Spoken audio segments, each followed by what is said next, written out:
इस महाधिवेशन में दादा कहाँ से लोग और किन किन पार्टी के लोग आ सकते हैं? देखिए, सबसे पहली बात, पार्टी के लोग वही आएंगे जो अपने पार्टी से नाराज चल रहे हैं या फिर जिनको लगता है कि उनके जो पार्टी हैं वो इस राज्य के हितार्थ के लिए कार्य नहीं कर पा रही है। कुल मिलाकर अगर बात की जाए तो 5 प्रमंडल से आएंगे। जिलों की बात कही जाए तो 2, 4, 5 जिले छोड़कर लगभग 20-21 जिलों से साथी आएंगे और कुल मिलाकर एक बेहतर अधिवेशन होने की पूरी संभावना है। हालांकि इस बात को हम लोग भी स्वीकारते हैं कि हम लोग कोई राजनीतिक दल से संबंध नहीं है, ना हम लोग सभी नए लड़के हैं, नौसिखिया हैं, नया सीख रहे हैं। हमारे पास कोई फंडिंग नहीं, हमारे पास कोई बैकग्राउंड नहीं, ना हमारे कोई ऐसा सोर्स है, लेकिन उसके बावजूद युवा का उल्टा होता है वायु यानी हवा। हवाओं की भांति युवाओं को उड़ना आता है और जितनी ताकत हवा में होती है फिलहाल किसी में नहीं होता। क्या इस महाअधिवेशन के जरिए पार्टी की घोषणा किया जाएगा? देखिए, उस पर भी चर्चा होगी, लेकिन फिलहाल अगर आप जिस परिस्थितियों में हम लोग हैं, जिस प्रकार से पूरे राज्य में उथल पुथल हुई है, जिस प्रकार से विधायक सांसदों का इमेज को हम लोग डाउन किए हैं, तो कहीं ना कहीं अगर आप पार्टी को घोषणा करते हैं तो मुझे लगता है बहुत सारी अड़चनें सामने आएंगी। तो इसलिए हम लोग चाहेंगे कि जो पार्टी का जो विषय है उस पर अंदर काम किया जाए, क्योंकि जो भी आज राजनीतिक दल के लोग हैं वो दिल्ली से लेकर रांची तक हमारी गतिविधियों पर बारीकी से नजर लगाकर बैठे हैं कि ये युवा है, ये कर क्या रहे हैं। तो इसलिए थोड़ा सा हम लोग उस पर गहन चिंतन मंथन होने के बाद उस दिन घोषणा की बात कही जाएगी। इस अधिवेशन को करवाने के लिए आपने बलियापुर ही क्यों चुना?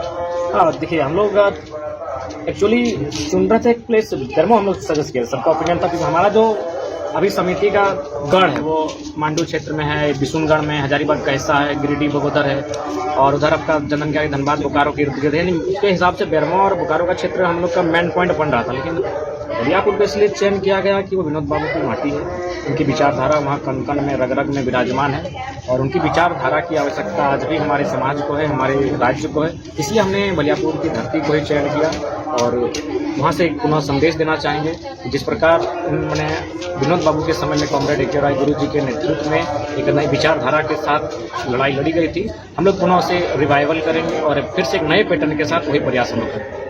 इस आंदोलन को करवाने में आप करवा रहे हैं, पर्सनल आप करवा रहे हैं या फिर पूरा जेबी केसेस की टीम करवा रही है? देखिए, तो मैंने पूरी टीम का कार्यक्रम है, पूरी टीम का अधिवेशन है, व्यक्ति की सोच से नहीं, एक विचारधारा का आंदोलन है। और हालांकि ये तो स्वाभाविक है, ये दुनिया की रीत है, कोई भी आंदोलन हो या फुटबॉल का मैदान हो या क्रिकेट का मैच हो, कैप्टन को श्रेय जाता है, गोल कोई करे लेकिन ट्रॉफी कैप्टन के हाथों में जाती है। तो ठीक उसी प्रकार से अगर किसी को प्रेजेंट किया जा सकता है, लेकिन कुल मिलाकर ये टीम वर्क है और टीम वर्क पे ही हम लोग यकीन करते हैं, टीम वर्क के दम पर ही यहाँ तक आए।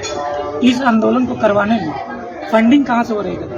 कहीं से नहीं हो रही है, क्योंकि आप देखे होंगे हम लोग सोशल मीडिया में अपील भी किए हैं और जिस दिन मीडिया के सामने रखेंगे तो हम लोग अपना फोन पे जान देंगे। अभी देखिए, 1 रुपया से 2 रुपया, 10 रुपया, 11 रुपया, 100 रुपया, 50 रुपया, सब मैंने भावना से जुड़े हुए हैं। बहुत सारे ऐसा बात नहीं, बहुत सारे कॉर्पोरेट्स ने संपर्क किया, बहुत सारे उद्योगपतियों ने संपर्क किया कि कुछ चाहिए कि हमने नहीं, अगर आप लोग देंगे तो हमें और जो पुराने पैटर्न के लीडर उनमें फर्क क्या रहेगा?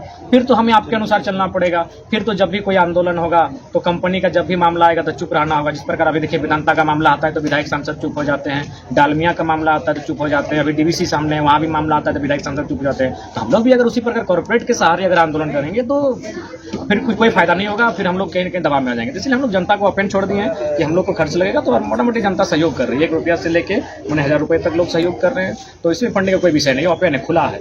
और अगर मीडिया को जिस दिन लगेगा हम लोग 1 बाय 1 आपका जो स्क्रीन का स्क्रॉल करते हुए दिखा देंगे कि कौन कहाँ से दिया है। और विशेषकर जहाँ तक अभी बात की जाए सहयोग की, तो हमको लगता है विदेशों से बहुत ज़्यादा सहयोग आया है।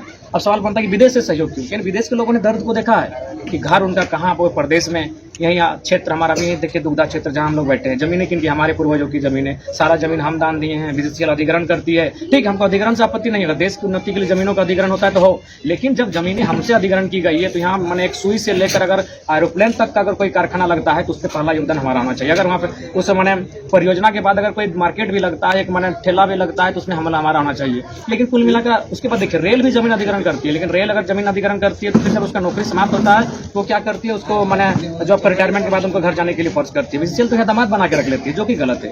तो ठीक उसी प्रकार है, सबसे ज्यादा अगर आज हम लोग का सहयोग आया है तो अभी मलेशिया से, ओमान से, कुवैत से, दुबई से, सऊदी से, सिंगापुर से, यानी आप अनुमान कीजिए कि झारखंड के लोग कहाँ हैं।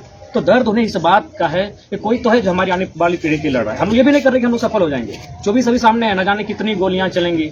यहाँ हमने शहीद सुनील महतो जो सांसद एमपी थे, जो केंद्र में दिल्ली में मंत्री बनने वाले थे, उनको मार दिया गया। तो हम लोग क्या है, हम लोग तो बिना प्रोटोकॉल के चलते हैं, अरे बाइक में बैठकर चल देते हैं। तो ये सारी चीज़ सामने आएंगी, लेकिन लोगों ने एक उम्मीद जताई है कि हम लोग आने वाले भविष्य में एक भविष्य की लड़ाई लड़ रहे हैं। तो उन्हें सबसे ज़्यादा हमें अगर सहयोग मिला, खुले मंच पर कह रहे हैं, मलेशिया से, दुबई से, सऊदी से, कुवैत से, मैंने तमाम जो खाड़ी प्रदेश हैं और मैंने विदेशों से बहुत ज़्यादा सहयोग आया इस आंदोलन के लिए, तो उनका भी आभार करते हैं। और उन्होंने सहयोग इसलिए किया। अब देखिए, आप बगोदर और किशनगढ़ का इतिहास उठाइए, प्रत्येक 15 दिन में आप एक मजदूर का लाश घर आता है।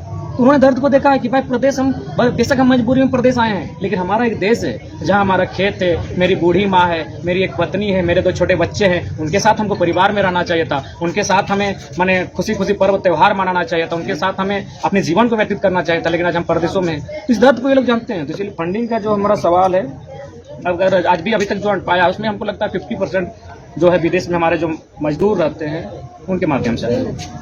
दादा, इस महाअधिवेशन के जरिए अगर आप पार्टी की घोषणा करते हैं तो जयराम महतो किस जगह से अपनी राजनीतिक कैरियर की शुरुआत करना चाहेंगे? देखिए, उस दिन तो हम पूरे राज्य में प्रभात खबर का जो मैंने पहले पेज में हमारा इंटरव्यू छपा था, उसमें भी हमने स्पष्ट किया कि हम लोग थोपा हुआ लीडर नहीं बने। इससे पहले क्या था कि नेताजी जाते थे, चुनाव में नॉमिनेशन कराते थे, उनको चुनाव चिन्ह मिलता था और गांव में आके सबको हाथ जोड़ के कि मेरा चुनाव चिन्ह वोट दीजिए। नहीं, जरा मैं तो घर में सूत के रहेगा।